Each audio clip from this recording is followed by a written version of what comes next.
Walking lang ako from hospital, pauwi ng bahay. Wala nang pamasahe. Joke. Maganda maglakad pauwi.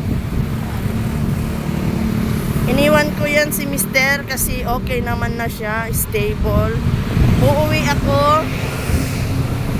Asikasuhin ko si Janela. Magluluto ako.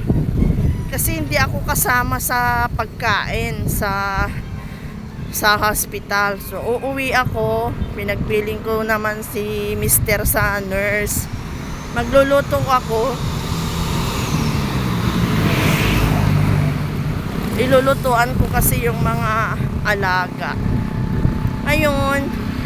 Uuwi ako. May natira akong paninda. Ititinda ko yung mga natira. Sayang naman. Para makakuha pa ako ng pambili ng gamot.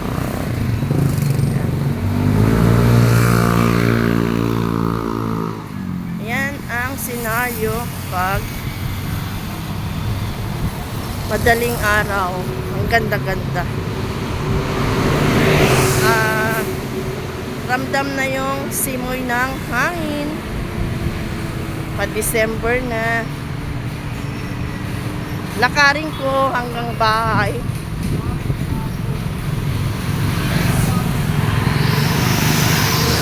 Siguro mga 15 minutes yung paglakad. Kasi pag sumakay ako, wala pang 3 minutes. Hindi ako makalakad ng mabilis. Kasi yung aking balakang makirot.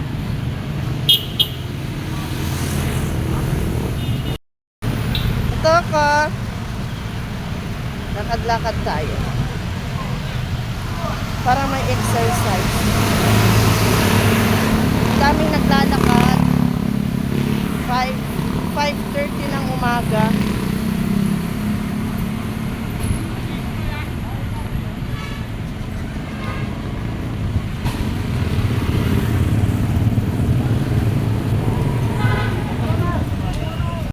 Sa hospital, antayin kong magising si Janela dahil dadalhin ko siya.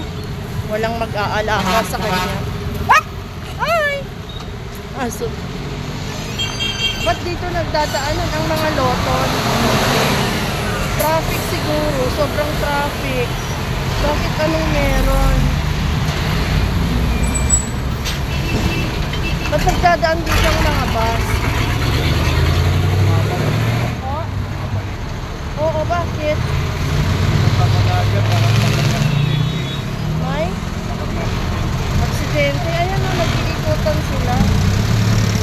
Oh, yung baklaran bumabalik. Bakit? Nangyari? Yung baklaran na bus bumabalik. Ang aga-aga traffic na. Dadaling ko si Janela mamaya.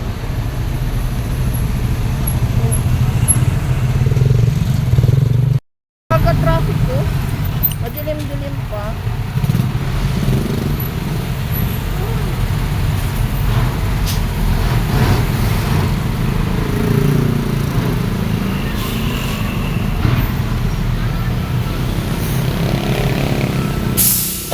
Lalakarin ko lang. Kasi malapit lang naman. Sayang yung 23 pesos ko.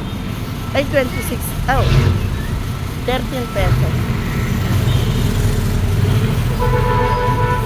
Yung nagbabalikan yung mga bus. Anong meron?